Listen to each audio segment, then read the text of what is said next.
The following podcast is part of a certified educational activity titled Addressing Unmet Nursing Needs in the Management of IBS-C, Understanding the Mechanism of Disease, Newer Therapies, and Coordinated Approaches to Treatment Barriers. Access the entire activity and complete the post-test at peerview.com/RZN860. Downloadable slides and practice aids are also available. Hello, welcome to Peer Review Live. Today we're going to be addressing the unmet nursing needs in the management of IBS with constipation. We're going to understand the mechanism of disease, some of the newer therapies, as well as talk about coordinated approaches to treatment barriers in this patient population.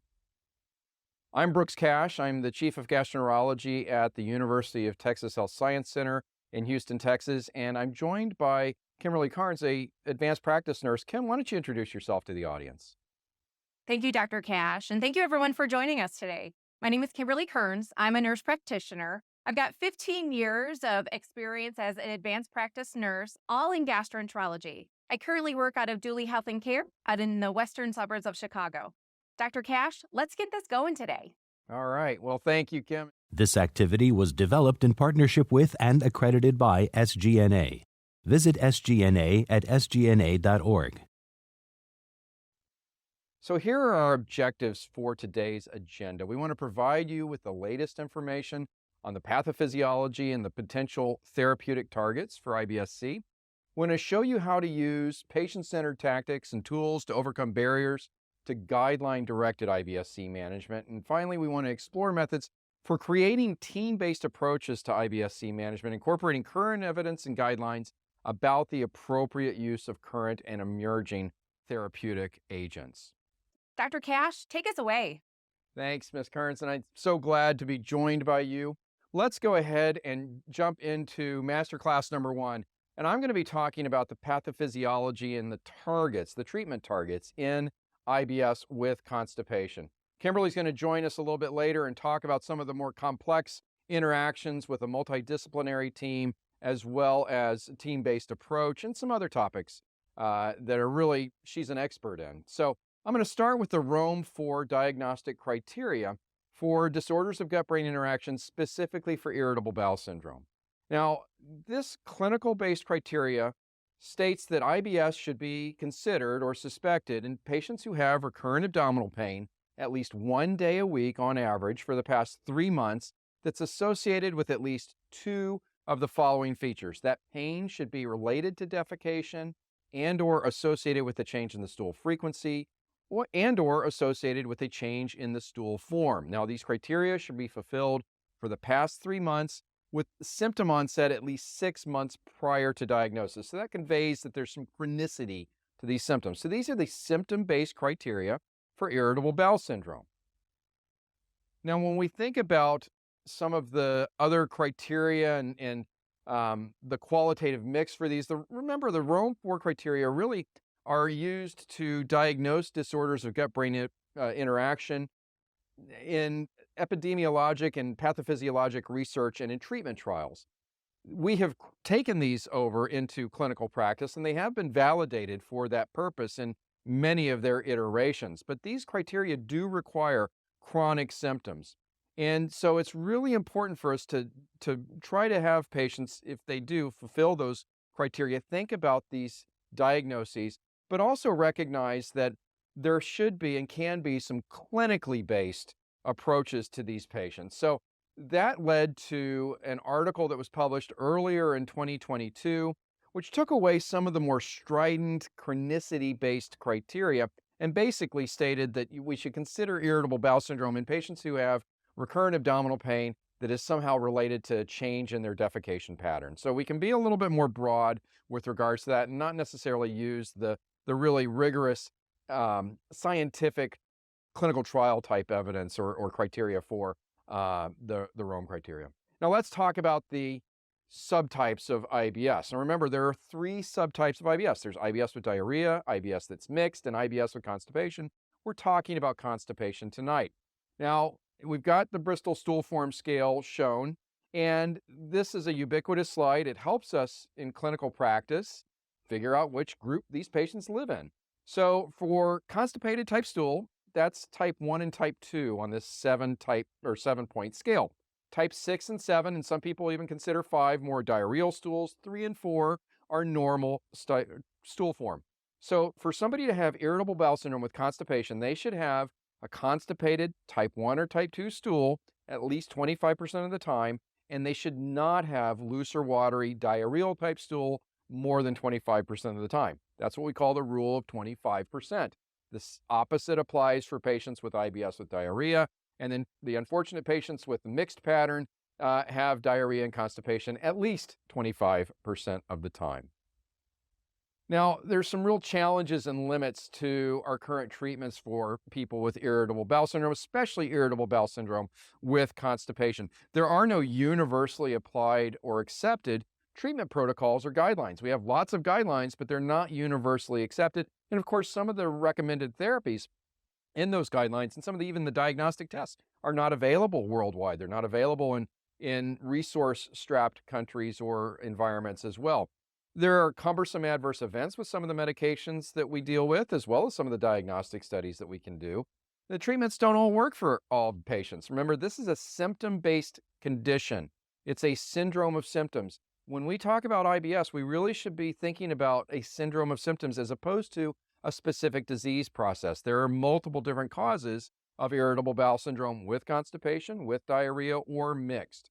There are new therapies that really are needed, and we need new therapies with fewer and less impactful adverse events, therapies that target various causes of IBS with constipation, which we are starting to identify, and then therapies with better efficacy for more patients. And we need really therapies that will identify and target these diverse pathophysiology that our patients with IBS have.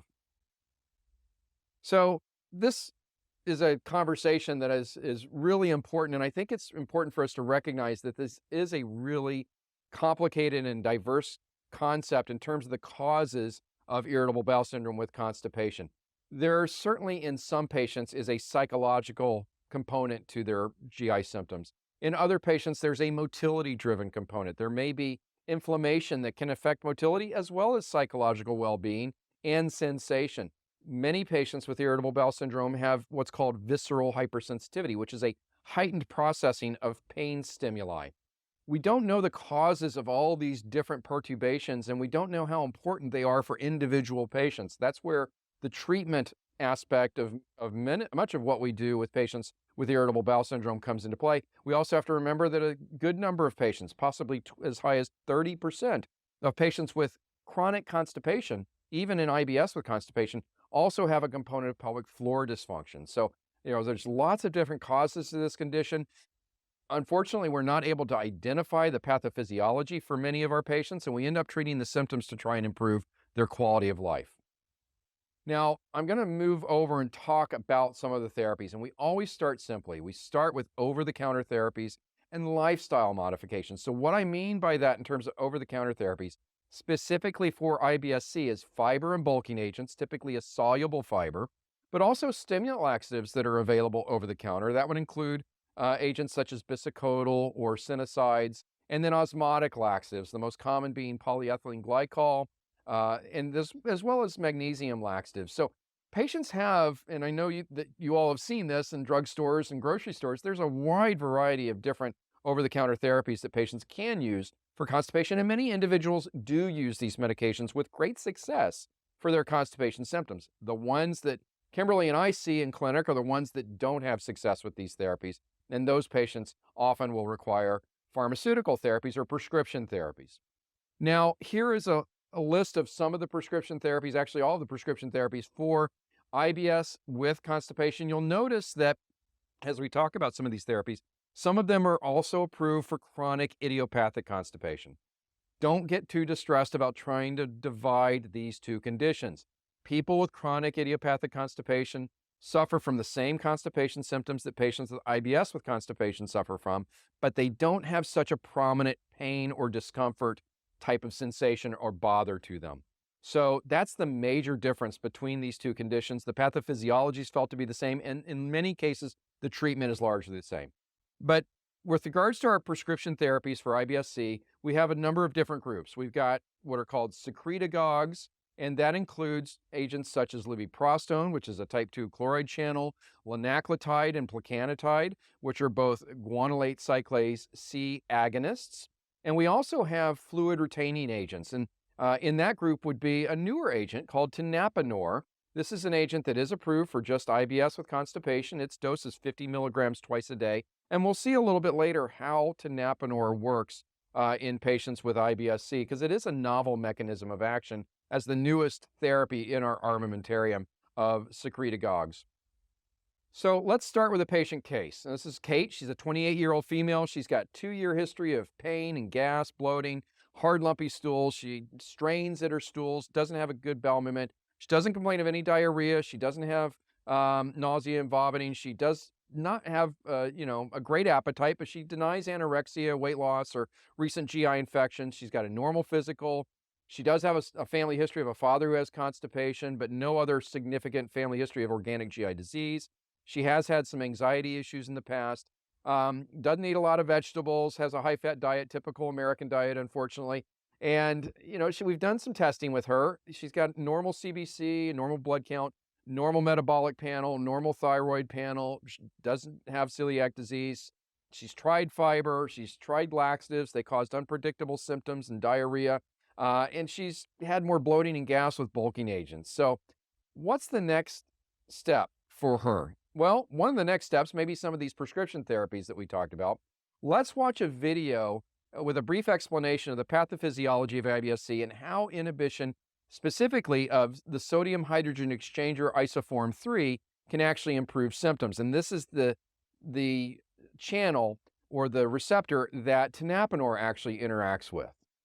Irritable bowel syndrome with constipation, or IBS-C, is thought to result from alterations in gut transit, fluid secretion, and sensation, resulting in difficult defecation and abdominal pain. The specific pathophysiology of IBS-C is uncertain and likely multifactorial.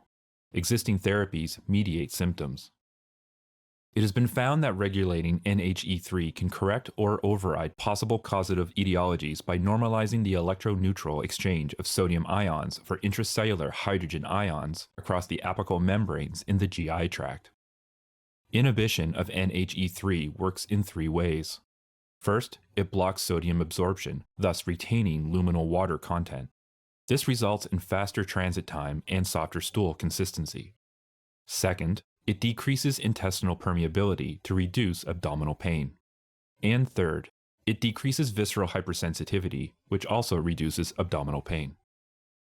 So let's talk a little bit more about the role of NHE3 as a new paradigm in IBS-C pathophysiology. Remember that this channel aids in intestinal sodium transport and maintenance of salt and water balance in the gut lumen as well as the vasculature. So it exchanges intestinal sodium ions for intracellular protons, and if this is disrupted, that can lead to constipation as well as diarrhea-related disorders. So we know that by inhibiting NHE3, this can reduce sodium absorption, and it diverts dietary sodium to the stool, which results in increased stool fluid content and gastrointestinal motility. And that is, in essence, the mechanism of action of tenapanor. Now, tenapanor does represent a first-in-class small molecule inhibitor of NHE3. It's the only prescription agent that we have available that inhibits NHE3. It acts locally in the gut. It has minimal systemic availability. It's mostly excreted in the stool along with sodium and potassium, phosphorus, and other electrolytes. It produces increased stool frequency and weight, a softer stool consistency, accelerates transit time, and it decreases intestinal permeability, which may actually be one of the ways that abdominal pain is improved in patients with IBS with constipation. So at this point, I'm going to turn it over to Kim, and she's going to take us into masterclass number 2.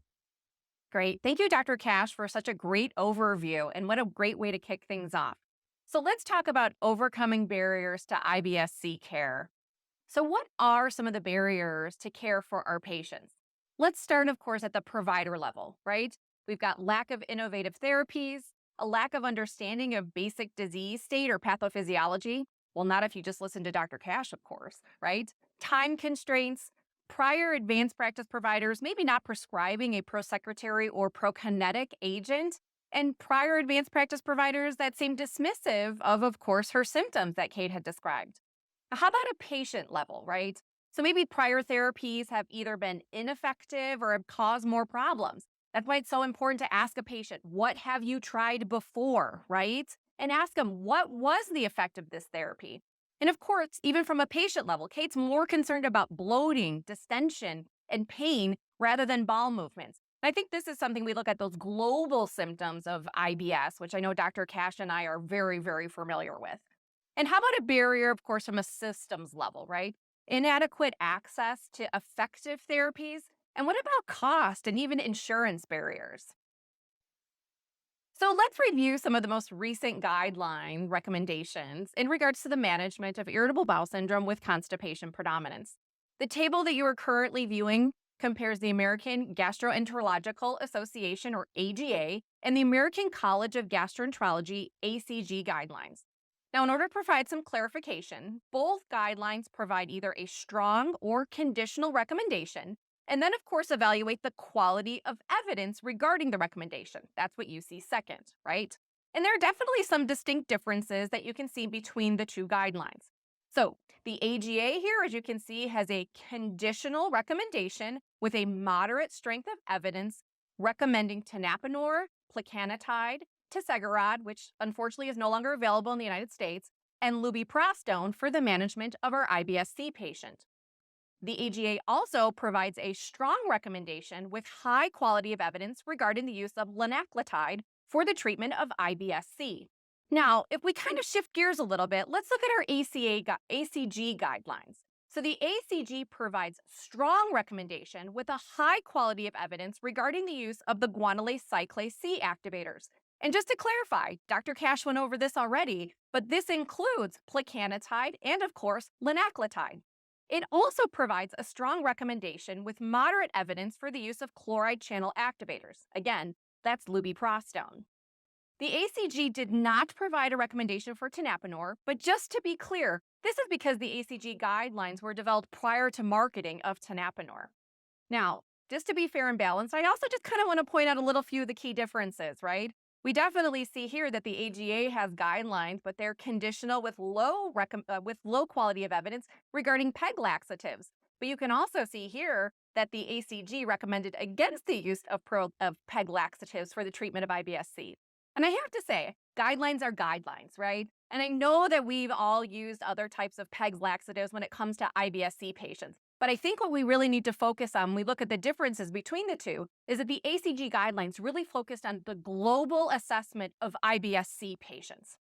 Now, last but not least, I want to point out that on the right-hand side here, you can see that both the AGA and ACG recommended patient-centered care and education. Let's explore that a bit further. So, how do we start with this patient-centered care, right? And as you can imagine, right, the patient is the center, right? So, of course, a history and physical exam centered around our patient, right? With, of course, patient-focused communication and education. And this builds upon, then, the patient being involved in treatment and decision-making. This leads to expectation setting, which I'll tell you, our patients with IBS, right? They've had these symptoms for a long time. It's so important to include expectations when we are developing a plan of care. And this, of course, leads to a long-term, positive, patient-centered relationship. And as you can see, this develops into improved outcomes, increased patient satisfaction, and a decrease in healthcare utilization. We recognize a patient-centered approach improves communication and engages patient in shared decision-making. So how can we do that? Here are a few tips, right? Ask open-ended questions. Practice active listening. Don't worry, we'll get to some action items in just a second. Understand the patient's perspective, right? Share information. Reach agreements on management plans, right? This is a two-way process. Individualized treatment plans, because as Dr. Cash suggested already, not every patient is going to respond the same to each therapy. So make sure you individualize your treatment plan. And of course, summarize your visit and discuss follow-up. So How do we put this into action? So we'll start with asking an open-ended question. And this, of course, helps determine a patient's understanding of their IBS. You can suggestively say, so you have a diagnosis of IBS-C. So what does this mean to you?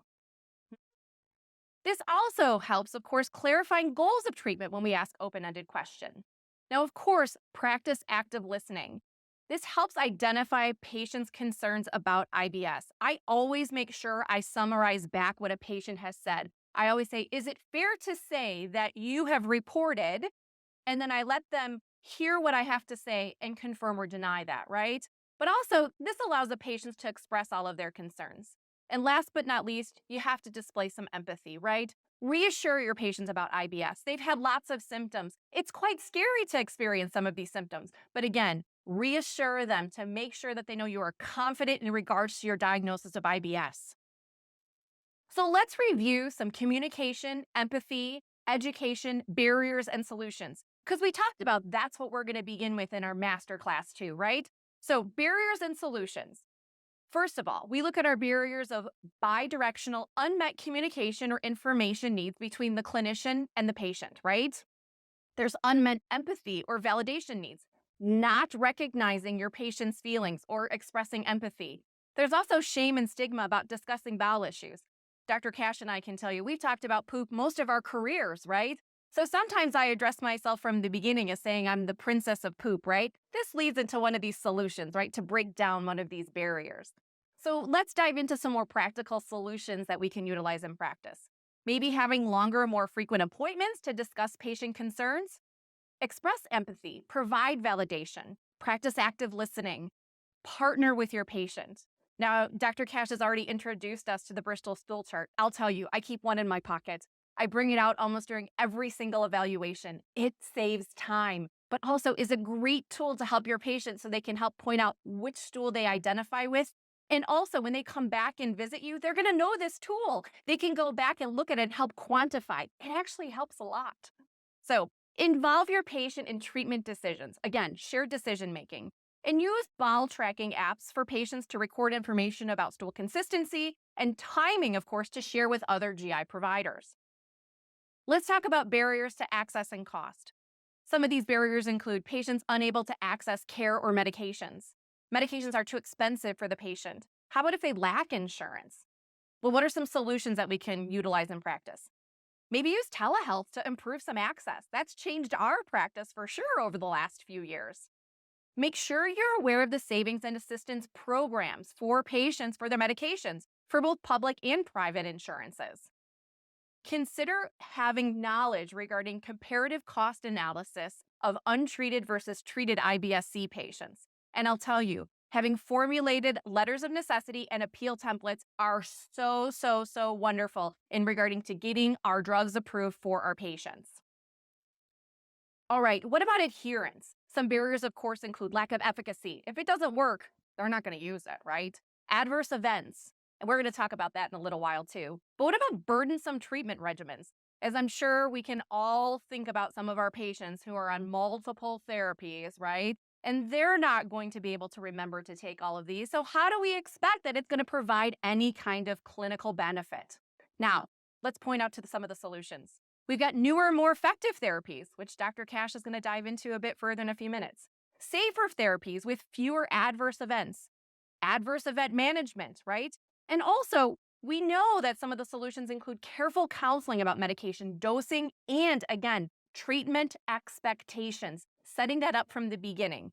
We also have some new medication tracking apps to help our patients in regards to adherence.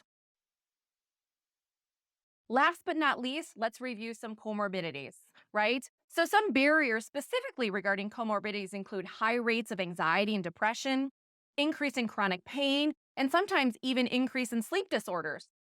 How about the solutions to manage some of these comorbidities? Well, we know that it is appropriate to refer to specialists to help treat these comorbidities, right?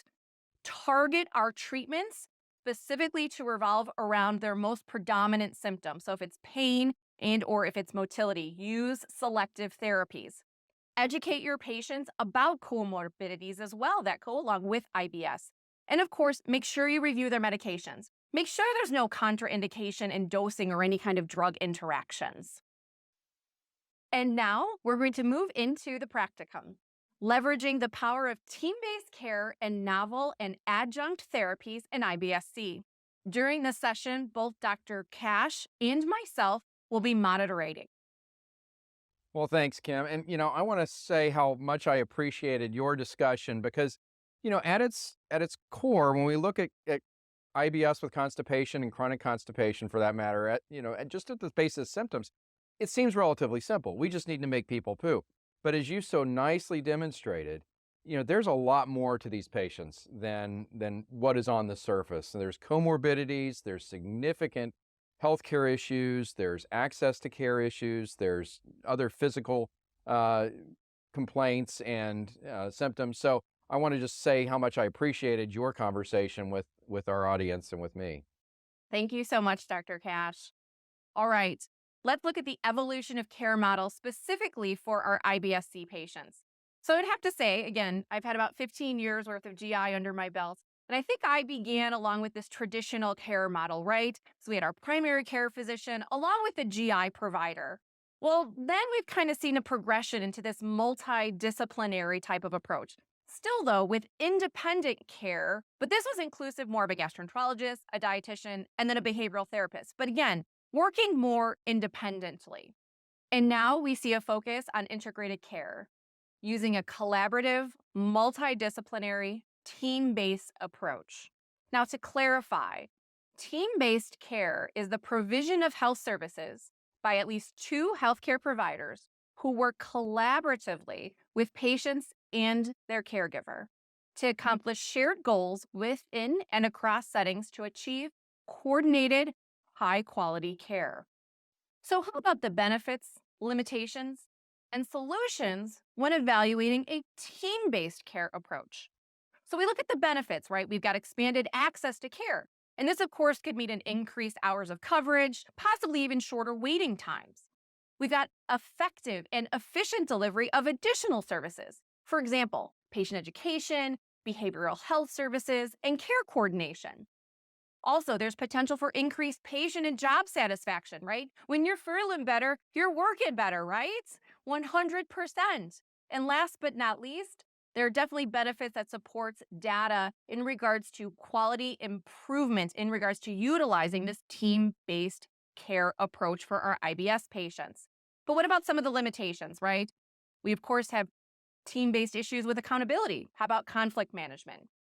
Reflecting on progress. How do we look at that, right, from a team-based approach? The cost and resource availability. Does everybody have the ability to utilize this team-based approach? There's an unfamiliarity with, of course, best practices.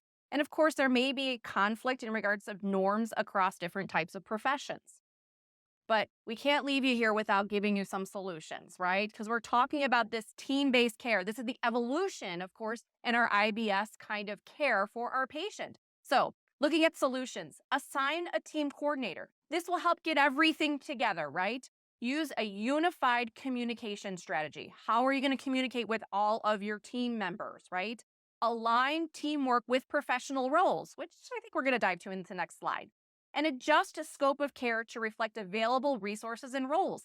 You're not going to have all of the members of the team that we're going to discuss shortly available in your area. So how can you actually divide these things up appropriately? And of course, develop workflows. All right, so it really is a team approach. As you can see by the pie graph in the center of the slide, there are many players within our IBS team. First of all, we've got our GI providers that help train and guide primary care providers in IBS management. They can provide expert information to patients to aid them in decision-making progress, right? And they offer a stepwise treatment plan. And of course, they provide education and counsel patients. We can't forget about our primary care providers that, of course, help specialists diagnose and manage our IBS patients. Also, they refer them to us as well, right? We've got our dietitians, which help with dietary changes, create individualized diet plans, and also provide education and counseling. I'm not sure if you're hearing a bit of a, something that's going on here, but education and counseling, right? That seems like that's a repetitive thing we're hearing in all of our team players, right? Education and counseling.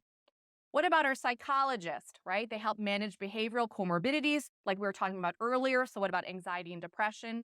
We've got our nursing team, right? Which helps coordinate care, keeps everybody in line, right? And also, don't forget about that education component.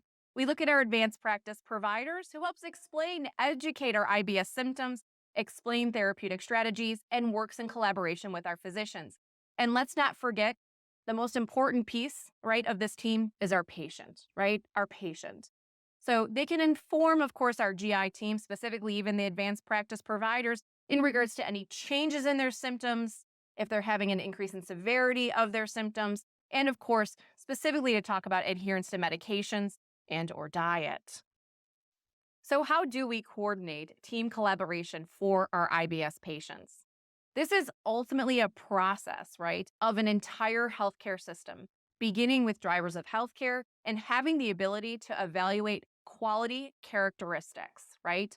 So let's look at this. And again, this is from a patient perspective. So evaluating those inputs, these quality characteristics, these include the environment, living situation specifically. How about social input?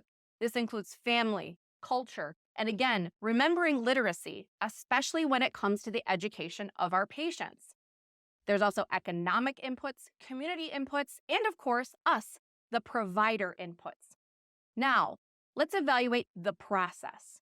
How do we make sure that we inherently develop this coordinated care delivery? This of course, includes collaboration, appropriate patient handoffs, clear roles of health, and professionals as team members.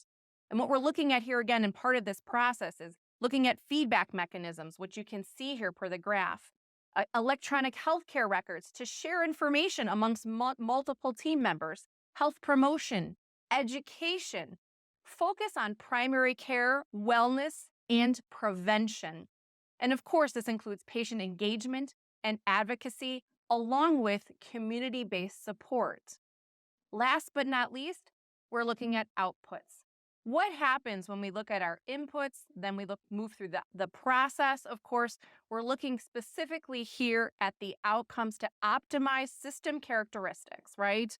So this includes the capacity, flexibility, quality, effectiveness, efficacy, advocacy, and equity, which all leads to wellness and, of course, well-being for our IBS population.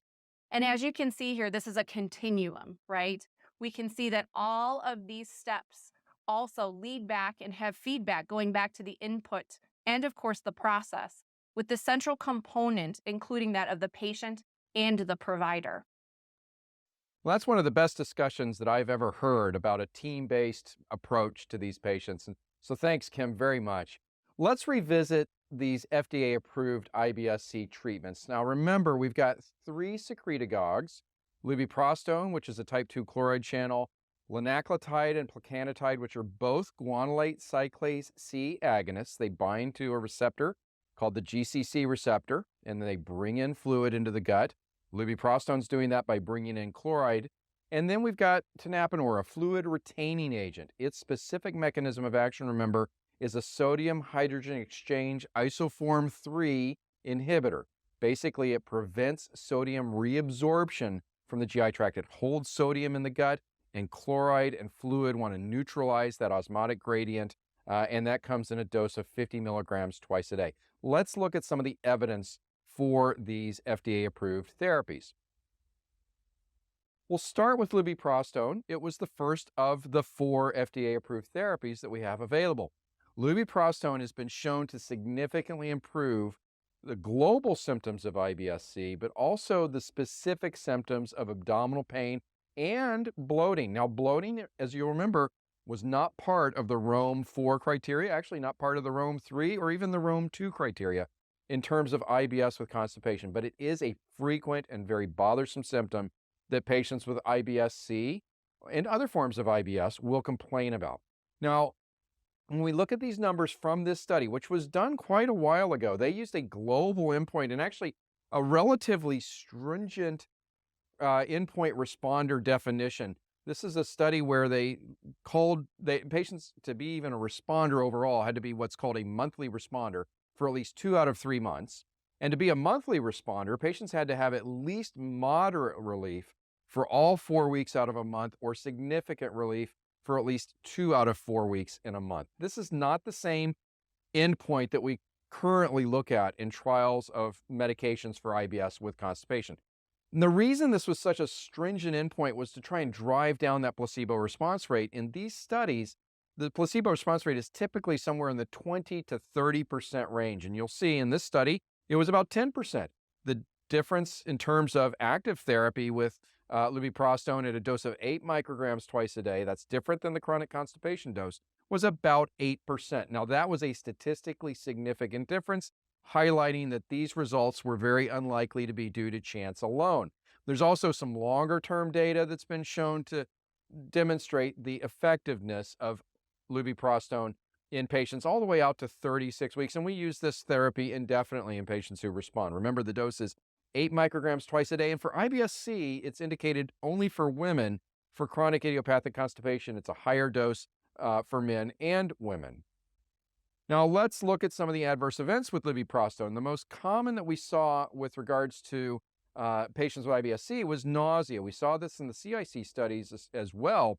We do know that taking this medication with food and fluid, food and water, or any other fluid, does mitigate some of that nausea effect. It's not very common, but you can see it was more common than was seen with placebo. Diarrhea, abdominal pain, and abdominal distension are also slightly more common with the lubiprostone patients in these studies compared to placebo. Now, if we want to summarize this, remember it's a secretagogue, it's a type 2 chloride channel activator. Its dose for IBS-C is 8 micrograms twice a day in women. We don't use these or any other laxative therapies in patients with known or suspected mechanical GI obstruction. And we just talked about the adverse events, nausea, diarrhea, and abdominal pain primarily, but in a less than 10% of the population from the clinical trial data. Let's look at linaclotide, one of the GCC agonists. Now, this agent binds to GCC receptors throughout the GI tract, small bowel as well as large bowel.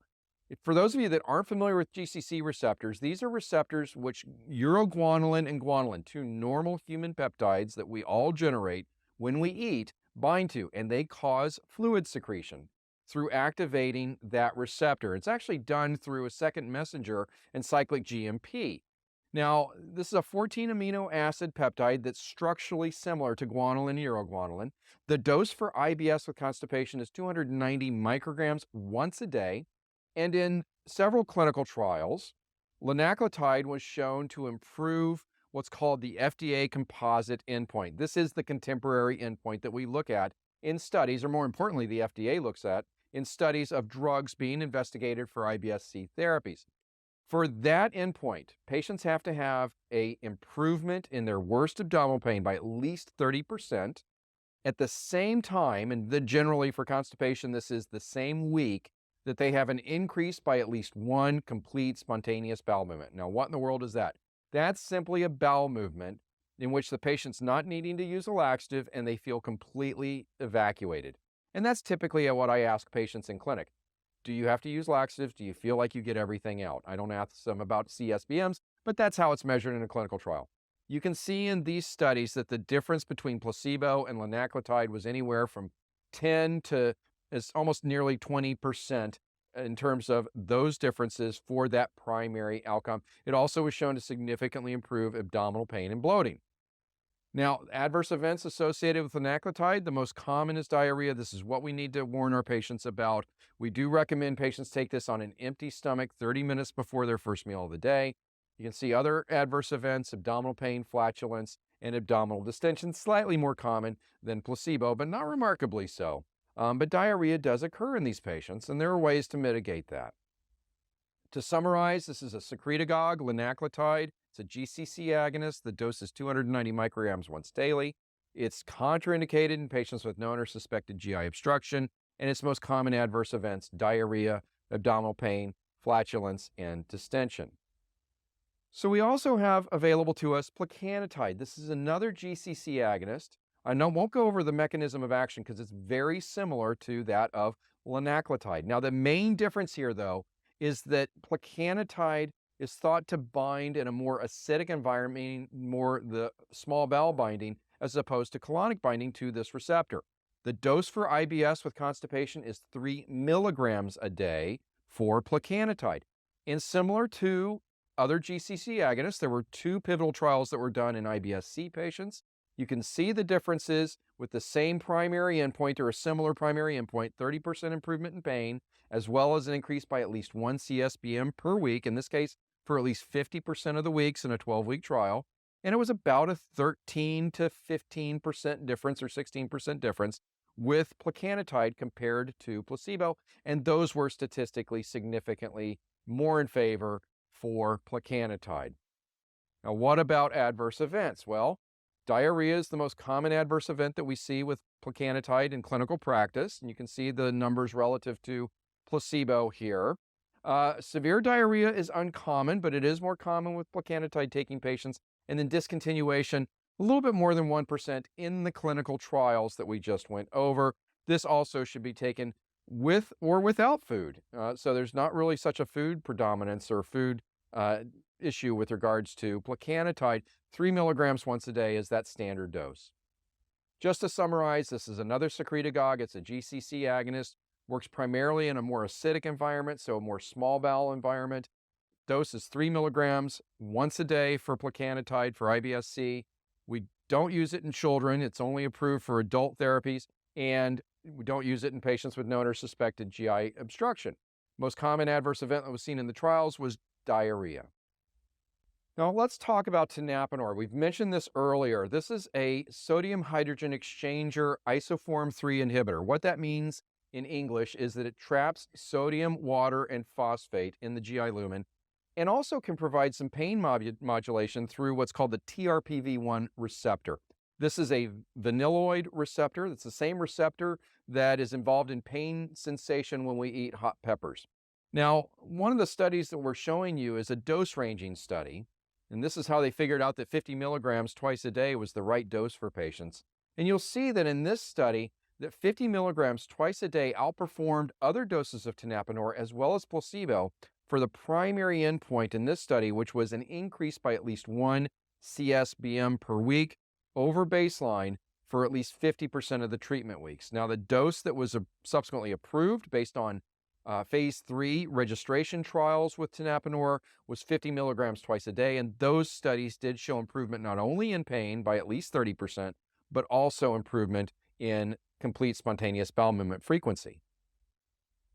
Now, when we look at adverse events and tolerability, diarrhea is the most common adverse event that we see with tenapanor, 16% versus 4% in the clinical pivotal trials.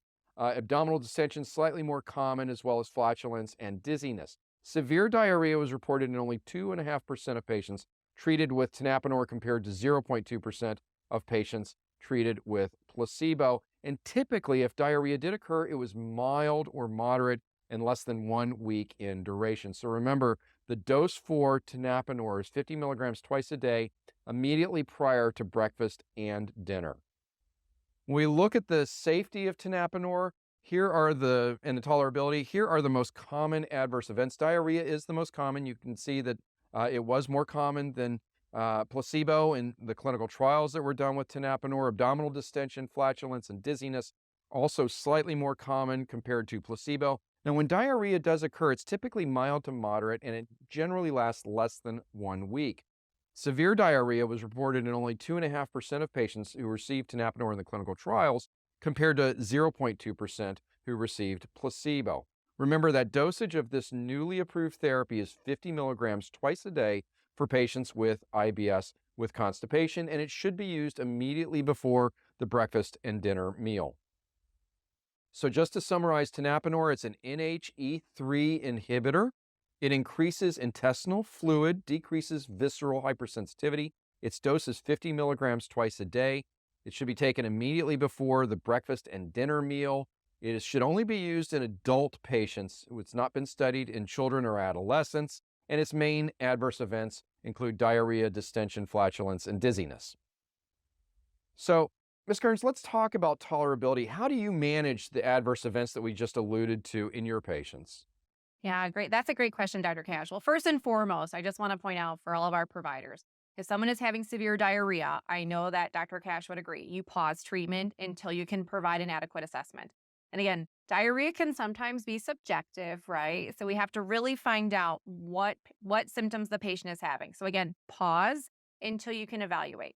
I think one of the common threads here we've heard you say though is regards to timing of the medication. So how do I manage this? I really go back and ask my patient, when are you taking your dose? If they're experiencing nausea from lubiprostone, I remind them to take it with food or liquid, right? Some of the other therapies that you mentioned, especially the GCC agonists, right? I'll ensure that they're taking that medicine on an empty stomach, right? So these are some of the kind of pearls that, of course, I've utilized in practice. How about you, Dr. Cash? Yeah, no, I do the exact same thing. I think it's a very practical answer. The other thing that I do is sometimes I do get creative with dosing and frequency of some of these therapies, and we do have that leeway. That's kind of the art of medicine that's based on clinical best judgment, not necessarily the FDA approved doses and indications, but sometimes that can be helpful as well. Great. Well, we hope that you can take some of these practice pearls back for your patients too. Well, let's just talk about a little bit about emerging agents. So there is a very robust pipeline with regards to therapies and targets for IBS-C. Now, none of these therapies are available right now. Most of them have acronyms and numbers and abbreviations, but you can see that there are a number of different classes that are being evaluated. Prokinetic therapies to increase gastrointestinal motility, bile acid sequestrants and bile acids, in fact. So bile acid sequestrants more for diarrhea, but bile acids to induce some looser stool. There's some agents even that we don't even know exactly what they do, although they seem to be nicotinic receptors. That's something called TC6499. Itopride has been looked at for functional dyspepsia for quite a while. That's a dopamine and acetylcholinesterase inhibitor. You can see a lot of these therapies are in phase 2 type of development, and in some cases, very, very investigational. But the point is that there is a rich pipeline of therapies that's hopefully some of these will come to fruition. Maybe we'll see these in 10 years or so. All right, let's talk about dietary considerations in patients with IBS with constipation. FODMAPs, we all know, we're very familiar with these. We've heard this acronym. This is an important symptom generator for bloating, more so I think for diarrhea when we talk about bowel habits, but it can play a role, FODMAPs can play a role in our patients with constipation. So it's something to think about in terms of using our dietitian. Again, part of that team-based care that Kim talked about. Gluten-free diets, we all encounter patients who don't have celiac disease, who swear by a gluten-free diet. We call them people who avoid gluten. There is some value in some of these patients. I think there truly is a gluten sensitivity, or really, but probably better said, a wheat or even grain sensitivity. And I encourage patients to do that. There's some theoretical concerns about nutritional deficiencies that have never really been proven. And if they help our patients' symptoms, then it's okay for them to avoid gluten. Now, food antigens and food antigen testing, still very much investigational. There are some recent studies that suggest there may be some value to doing this. This had its heyday about 10 or 15 years ago and then kind of fell out of favor, and now we're getting some better assays. So there may be something to certain food sensitivities as well. Doing a full food allergy panel has not been shown to be cost effective nor clinically effective. So I do counsel you not to embrace that type of approach. Let's talk a little bit about low FODMAP diets. And what we're really talking about is non-pharmacologic therapy. This is a slightly busy slide. It's a meta-analysis, actually several meta-analyses. The bottom line here is that low FODMAP diets can help patients' overall symptoms of irritable bowel syndrome. In general, we see this more beneficial for patients with diarrhea than constipation, but it may be something that you want to endorse or use with some of your patients with constipation, specifically for that bloating symptom. Let's also talk about psychological therapy. Again, Kim alluded to this with our psychologists and behavioralists. I really, truly think that the data is incontrovertible that psychological-based therapies can be a very important adjunctive therapy, specifically cognitive behavioral therapy and gut-directed hypnotherapy. We know there's an important linkage with the gut-brain axis. Kim talked a lot about that, educated us very well about that. There's a bidirectional communication, and we have to recognize that there's information coming from the top to the bottom and the bottom to the top, and there's sometimes some disordered communication, sometimes some yelling or some loud talk from those areas. So using these types of therapies, mindfulness meditation, gut directed hypnotherapy, cognitive behavioral therapy, these are all very closely aligned. They're more coping mechanisms, distracting mechanisms, but realigning patients' physical experience, and this has been shown to be very helpful. Now, one of the issues with regards to this is access. And this is a meta-analysis data that shows that that these types of therapies do work. They improve quality of life, they improve psychological states, they improve physical symptoms of irritable bowel syndrome. But we don't all have access to these type of practitioners. So there is some hope. There are actually applications and devices and remote systems that you can use with your patients to help them get these types of therapies. And we provided a list here with a number of different names, different types of therapies: cognitive behavioral therapy, gut-directed hypnotherapy. And many of these have been shown in some clinical trials and some actually FDA-approved clinical trials to be beneficial for our patients with IBS symptoms. So let's revisit the case of Kate. We've already gone over her medical history. She's got a long history of abdominal pain, gas, bloating, hard lumpy stools. She's got some anxiety. She's got a negative workup. She's tried some therapies such as fiber and laxatives to no avail. She had some side effects with some of the laxatives that she tried, and she tried bulking agents, and they didn't help. So, Kim, I'm going to turn it back over to you to take us out with regards to this case. Great. Thank you so much, Dr. Cash. So let's take what we've talked about today, this team-based care, and let's apply it to Kate's clinical presentation, right? So first of all, we talked about needing a care coordinator to assign Kate, right? So we can get all of her team members together to provide the best outcome for her. So let's use our GI team to meet with Kate and then decide collectively on a treatment plan, right? Using that shared decision-making concept. Then again, another box we see here is looking at our GI team, of course, after we've had this shared decision-making plan, to then decide to refer Kate maybe to behavioral health, right? For maybe some issues to manage some of her anxiety. We talked about that brain-gut correlation, right? And also to a dietitian to help manage some of her dietary concerns that she's having. Now, let's look at the other members of our team. We've got our nurse and our advanced practice provider to help document referrals and, of course, the follow-ups. Again, to help with communicating with all of those team members. Now, we have our nurse and advanced practice provider helps to arrange a team meeting, right, with our gastroenterology physician partner, right, our advanced practice providers, our behavioral health team, and our dietitian to look at everything collectively, right, in this integrative care that we're developing for Kate. And of course, through continued follow-up, Kate informs her GI team about any adverse events and, of course, hopefully our progress, so that we can refine her treatment if needed. So let's talk about how we're going to select a treatment plan for Kate. So we're going to continue with anxiety management, right? And adhere to a high fiber diet that she talked about with the dietitian.